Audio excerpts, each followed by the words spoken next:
Bienvenidas y bienvenidos a esta exploración en profundidad. Hoy nos vamos a adentrar en una obra que, marcó un antes y un después para un autor chileno fundamental. Estrella distante, de Roberto Bolaño. Imaginemos la escena. Un poeta bastante enigmático, casi un dandy, que se deja ver por los talleres literarios en aquel Chile, el de Salvador Allende, vibrante pero, muy tenso. Y de repente, ¡zas!, llega el golpe de estado y emerge una figura completamente diferente, aterradora. Un piloto de las fuerzas aéreas que utiliza el cielo, nada menos, como lienzo para una especie de arte macabro. Exacto. Y Estrella distante, que se publica en 1996, no fue solo su cuarta novela. Para Bolaño significó la entrada, digamos, en la editorial Anagrama, que era y es un peso pesado, y ahí empezó esa colaboración clave con su editor Jorge Herralde. Fíjate que el propio Bolaño la describió con una modestia que casi da escalofríos, como un intento de acercarse al mal absoluto. Fue también, curiosamente, la novela que le consiguió su primera rueda de prensa. Algo empezaba a moverse para él, ¿no? Pues sí, nuestro objetivo hoy es desentrañar un poco las capas de esta novela. Es corta, pero tiene una densidad tremenda. Vamos a ver el argumento, que ya te digo que es perturbador. Esa estructura que tanto ha fascinado a la crítica. Los grandes temas, el arte, la violencia política, la memoria hecha pedazos. Y claro, cómo se recibió esta obra que conecta literatura e historia reciente de Chile de una forma muy suya. Así que preparémonos para sumergirnos. Venga, empecemos por el núcleo, por la historia en sí. Todo nos llega a través de un narrador, que no tiene nombre, que recuerda a una figura llamada Alberto Ruiz Tagle. Al principio, este Ruiz Tagle parece un tipo magnético, un poeta así autodidacta, que andaba por los círculos literarios de Concepción justo antes del golpe del 73, plena época de la Unidad Popular. Chilena. Y aquí es donde la cosa da un giro. Siniestro. Bieder empieza a usar aviones de combate y, ojo al detalle, se menciona un Messerschmitt 109, como los de la Luftwaffe nazi, nada casual, para escribir poemas en el cielo, sobre Concepción. Pero claro, no son poemas normales, están ligados, de forma macabra, a los asesinatos y desapariciones que estaba cometiendo el régimen. Y lo que pone los pelos de punta es saber que esto tiene una base real. Bolaño se inspiró, parece ser, en una anécdota que le contó el artista chileno Jaime Rivera. Había un piloto que hacía algo parecido. Y la cosa se complica todavía más, ¿no? Llega la transición a la democracia en Chile y, como era de esperar, Guider se esfuma, desaparece. Pero el eco de sus crímenes, de sus performances, sigue ahí. Y aquí entra un personaje fascinante, un detective privado, Abel Romero. Este Romero opera un poco al margen de la justicia oficial, ¿sabes? Financiado por gente que busca su propia justicia. Y contacta al narrador, que es un alter ego clarísimo de Bolaño que firma como Velano y que también conoció a Guider en aquellos talleres de antes del golpe. Le pide ayuda para encontrarlo, básicamente para cazarlo. Nos lleva por un itinerario que es, en realidad, un reflejo del propio camino errante de Bolaño. La persecución nos mueve por Concepción, el sur de Chile, luego salta a México y finalmente cruza el charco hasta Barcelona y Blanes, en la costa catalana. Lugares clave en la vida de Bolaño. Es como si su mapa personal se proyectara sobre la ficción. Le da una resonancia muy, muy particular. Entendido el argumento. Pero, a ver, ¿de dónde sale esta historia? Es muy potente. No parece algo que surja así de la nada. Tienes toda la razón. No surge de la nada. Tiene un origen muy concreto y Bolaño, además, es muy explícito. Al principio de Estrella distante, él mismo lo cuenta. Dice que la novela es, en esencia, una expansión, un desarrollo más a fondo de la historia de un personaje que se llamaba Ramírez Hoffman. Este Hoffman ya salía, de forma más breve, más esquemática, en el capítulo final de su libro anterior, La literatura nazi en América. Es como si Bolaño hubiera pensado, aquí hay más chicha, este personaje merece más. Y le cambia el nombre, Carlos Bieder. Ese nombre, Bieder, tiene miga, ¿verdad? Muchísima. Wieder, en alemán, significa de nuevo u otra vez. Y eso, claro, ya te lanza una pista enorme sobre los temas centrales: la repetición del horror, la persistencia del mal, esa idea de que la historia se repite, ¿no? Como tragedia, como farsa o las dos cosas. Hay análisis que incluso proponen leerlo como una y otra vez, subrayando esa naturaleza implacable del personaje y de sus actos. Y la propia estructura de la novela, que ha sido muy elogiada, se describe a menudo como cíclica, con ecos, con retornos, algo que ya se veía en otras obras suyas, por cierto. Y además de venir de su obra anterior, la novela arranca con unas referencias literarias muy fuertes que ya te ponen en situación. Exacto. En la introducción menciona al fantasma cada día más vivo de Pierre Menard. Eso es una alusión directa, clarísima, a Borges, a su cuento Pierre Menard, autor del Quijote. Con eso ya nos mete de lleno en un terreno de reflexión sobre qué es la autoría, la repetición, la literatura misma. Y luego está el epígrafe, una cita de William Faulkner: ¿qué estrella cae sin que nadie la vea? Es una pregunta cargada de misterio, de melancolía, que planea sobre toda la novela. Pura densidad literaria desde la primera página. Dentro de esta trama principal, la búsqueda de Wieder, comentabas que se meten otras historias. ¿Qué papel juegan? Sí, Bolaño entreteje 3 relatos secundarios que funcionan un poco como contrapuntos o como espejos deformados de Wieder. Está la historia de Juan Stein, que era el director del taller de poesía, tenía orígenes judíos, soviéticos, un personaje con un destino ambiguo, acabó como un revolucionario mítico en el exilio o como un hombre anónimo perdido en el sur de Chile. Luego, la de Diego Soto, poeta rival y amigo de Stein, tras un exilio que parecía feliz en Francia, acaba asesinado por neonazis en España. Terrible. Y por último, la de Lorenzo, un chico homosexual, muy pobre, que pierde los brazos, emigra a Europa, consigue cierto renombre y muere de sida. El propio Bolaño dijo que eran como un regalo para quien lee, pero también un abismo que se abría dentro de la historia principal. Y un espejo moral para Wieder. Son destinos trágicos, sí. Mutaciones de identidad. Pero a diferencia de Wieder, estos personajes parece que conservan a su manera alguna lealtad a cierta ética, por rota que esté. Cumplen una función poética y estructural, enriquecen la reflexión sobre el destino de toda esa generación. Vale, tenemos la trama, los orígenes, la estructura. Pero, a ver, ¿qué significa todo esto? En un nivel más profundo. Mencionaste esa idea de Bolaño de acercarse al mal absoluto. Ese parece ser un eje clave. Sin ninguna duda. La naturaleza del mal es una obsesión en la obra de Bolaño, y aquí se muestra de una forma muy cruda. Pero lo que es realmente fascinante y perturbador a la vez es cómo la novela explora esa relación tan incómoda entre el arte y la barbarie.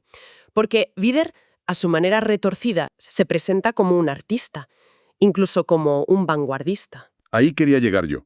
Esa performance de escribir poemas con humo de avión. Eso tiene ecos reales, ¿no? Exactamente. Y es uno de los puntos más escalofriantes y a la vez brillantes de la novela. La acción de Wieder recuerda inevitablemente a las performances reales del poeta chileno Raúl Zurita durante la dictadura. Zurita también usó aviones para escribir poemas en el cielo. Buscaba unir literatura y vida, usaba humo blanco como un gesto de resistencia, de afirmación vital en medio de toda la opresión. Lo que hace Bolaño es coger ese mismo gesto vanguardista y darle una vuelta de tuerca terrible. Wieder usa humo negro, vincula directamente la escritura en el cielo con la muerte, con la represión de la dictadura. Es una resignificación oscura que te obliga a pensar en cómo el contexto, la intención, pueden pervertir radicalmente una forma artística. Algunos críticos incluso ven conexiones con la aeropitura del futurismo italiano, ¿sabes? Aquel movimiento que también exaltaba la máquina, la velocidad, a menudo con connotaciones violentas. Y dentro de la novela aparece esa figura del crítico Nicasio Ibacache, un sacerdote que elogia la obra de Wieder. Lo llama el gran poeta de los nuevos tiempos. Esa conexión con la realidad chilena también es, muy directa. Tremendamente directa y polémica, claro. Se considera que Ibacache es un retrato apenas velado de Ignacio Valente, un crítico literario real, muy influyente, también sacerdote del Opus Dei, de hecho, que escribía en El Mercurio, un diario conservador muy importante durante la dictadura. Valente apoyó a ciertas figuras culturales, incluido al propio Zurita en sus inicios. La novela, a través de Ibacache, parece lanzar una mirada muy crítica sobre la posible complicidad, o al menos la ceguera, de ciertos sectores intelectuales frente al horror del régimen, valorando quizá la forma artística por encima de su contenido moral o político. Es como si la novela estuviera tejida con hilos que conectan constantemente la ficción con la historia real, ¿no? Totalmente. Está llena de esos ecos. Ya mencionamos el avión Messerschmitt asociado a la Luftwaffe nazi, pero hay más. Las referencias a la Segunda Guerra Mundial a través de los orígenes de Stein, el destino de Soto, asesinado por neonazis en España, que te muestra que esa violencia no se quedó ni en el pasado ni en Chile. La propia frialdad de Bieder, casi clínica, su desapego. A algunos les ha recordado la figura de Adolf Eichmann, el burócrata del Holocausto. Incluso un detalle que podría parecer menor, como la presencia de Amelia Maluenda, una empleada doméstica mapuche en casa de las hermanas Garmendia, que son víctimas de Bieder, sirve para conectar sutilmente el mal específico de la dictadura con conflictos históricos más largos y aún latentes en Chile, como el conflicto mapuche. Sugiere que el mal tiene raíces profundas y diversas. Otro elemento que sale mucho en los análisis es la idea del doble, Bieder y el narrador, Belano, por ejemplo. Sí, la figura del doble es crucial en Bolaño, y aquí es centralísima. Bieder y Delano son opuestos ideológicos, claro, el artista fascista frente al escritor bohemio y de izquierdas, pero a la vez son como dos caras de la misma moneda. Quizás siameses, como dices. Ambos son producto de una misma generación chilena, marcada y fracturada por el golpe y la dictadura. Y luego está ese final tan impactante, donde el detective Abel Romero mata a Bieder. Algunos lo leen como una inversión del mito bíblico de Caín y Abel. Aquí es Abel, el justo, el que busca justicia, quien mata a Caín, el asesino. Y relacionado con esto está la pregunta sobre la vanguardia artística. ¿Es Bieder realmente un vanguardista que lleva al límite esa idea de que la obra la completa el espectador, como sugiere con su exposición de fotos de sus crímenes, o es simplemente una aberración? Esa es una de las preguntas incómodas que te deja la novela. Juega con esa ambigüedad. ¿Puede considerarse vanguardista un acto criminal? La novela usa elementos de lo que se llama metaficción historiográfica, o sea, esa mezcla de hechos históricos con ficción que nos hace pensar sobre cómo se construye la historia. Y también toma prestado del género policial, sobre todo con la figura del detective Romero. Pero no se queda ahí, no se encasilla. Hay una carga de nostalgia muy fuerte en la voz del narrador, una melancolía que la aleja de ser simplemente una parodia posmoderna. Y muchos críticos rechazan de plano que la obra criminal de Bieder pueda tener validez artística o vanguardista desde un punto de vista ético. Es una provocación, desde luego. Incluso el título, Estrella distante, sugiere esa lejanía, esa mirada al pasado. Exacto. Podría referirse a esa época perdida de la juventud, la unidad popular, la dictadura. Un pasado cuya luz nos llega ahora deformada, como la de una estrella que quizá ya se apagó, pero cuya imagen sigue viajando por el espacio. El propio Widar es descrito como alguien distante, enigmático, casi desconectado de la realidad tangible. Y esa distancia es clave. Nunca llegamos a conocer a Widar directamente, siempre a través de relatos fragmentarios de otros, el narrador, Viviano Ryan, el detective. Es una figura fantasmal. Hay una escena final, un sueño del narrador, que es especialmente potente en ese sentido. Sí, ese sueño donde el narrador se ve en un barco que naufraga junto a Widar y confiesa no haber hecho nada para evitar salvarlo. Es una imagen final muy ambigua, muy perturbadora. Simboliza una deuda pendiente con el pasado, una culpa colectiva por no haber enfrentado el horror de forma más decidida. O quizás, de forma más sutil, representa la pertenencia inevitable de ambos, antagonistas y todo, a esa misma generación marcada a fuego por la historia chilena de los 70. Te deja con esa sensación de inquietud, sí. Una novela tan compleja, tan cargada de historia, de horror, uno se pregunta cómo fue recibida en su momento. Hoy la vemos como una obra fundamental, pero ¿se reconoció así desde el principio? Pues es interesante ver la trayectoria. Inicialmente, el éxito comercial fue, bastante discreto. Se dice que vendió menos de 1000 ejemplares al año en todo el mundo durante sus primeros 3 años. O sea, no fue un bestseller inmediato, ni mucho menos. Pero la crítica sí que la vio venir, ¿no? Absolutamente. La recepción crítica fue, desde el principio, casi unánimemente positiva, entusiasta. diría yo. Críticos muy influyentes como Ignacio Echevarría, aquí en España, Marcelo Cohen en Argentina o Celina Manzoni publicaron reseñas muy elogiosas. Supieron ver enseguida la calidad literaria.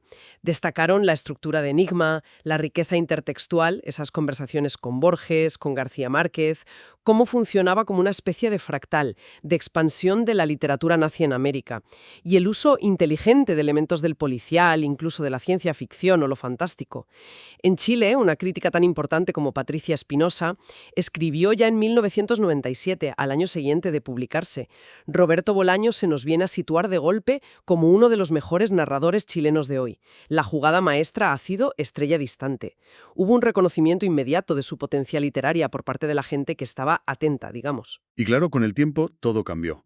El fenómeno de los detectives salvajes en el 98 y, bueno, trágicamente la muerte temprana de Bolaño en 2003 catapultaron su obra a un reconocimiento global. Exacto. Estrella Distante se tradujo a muchísimos idiomas y empezó a ser considerada una pieza clave en su producción. De hecho, durante un tiempo, fue su obra más traducida después de Nocturno de Chile.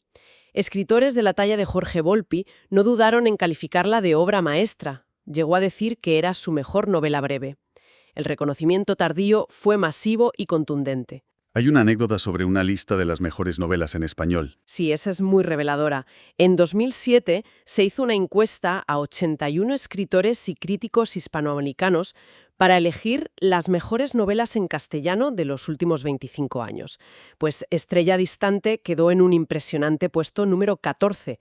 Y lo más increíble es que en esa misma lista Bolaño también colocó Los detectives salvajes en el número 3 y su obra póstuma monumental 2666 en el 4.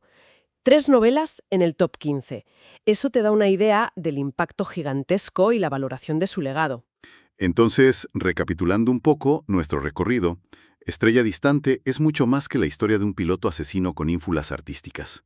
Se despliega como una meditación profunda sobre la memoria, la personal y la histórica, sobre las cimas del mal, sobre esa frontera tensa y a veces terrible entre creación artística y horror.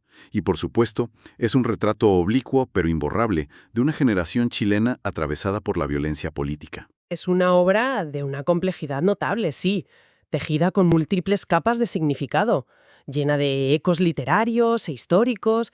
Utiliza la forma atractiva de la novela de Enigma, coquetea con el género policial, pero no como un simple ejercicio de estilo, ¿sabes? Lo hace como un vehículo para explorar preguntas muy incómodas sobre la condición humana, la responsabilidad individual frente a la historia y las cicatrices que deja la violencia política. Y nos deja flotando una pregunta inquietante. Esa figura de Wither que encarna la transgresión artística llevada al extremo del horror nos sugiere que el arte más radical solo puede nacer de la oscuridad más profunda. ¿O es precisamente esa una idea peligrosa, una justificación que la propia novela, con sus múltiples voces y espejos morales, nos invita a cuestionar? Es algo sobre lo que seguir reflexionando, ¿no? Si este análisis ha despertado la curiosidad o las ganas de explorar más, bueno, invitamos a suscribirse al canal Perú Cultural, donde encontrarán más contenido como este. Gracias por vernos.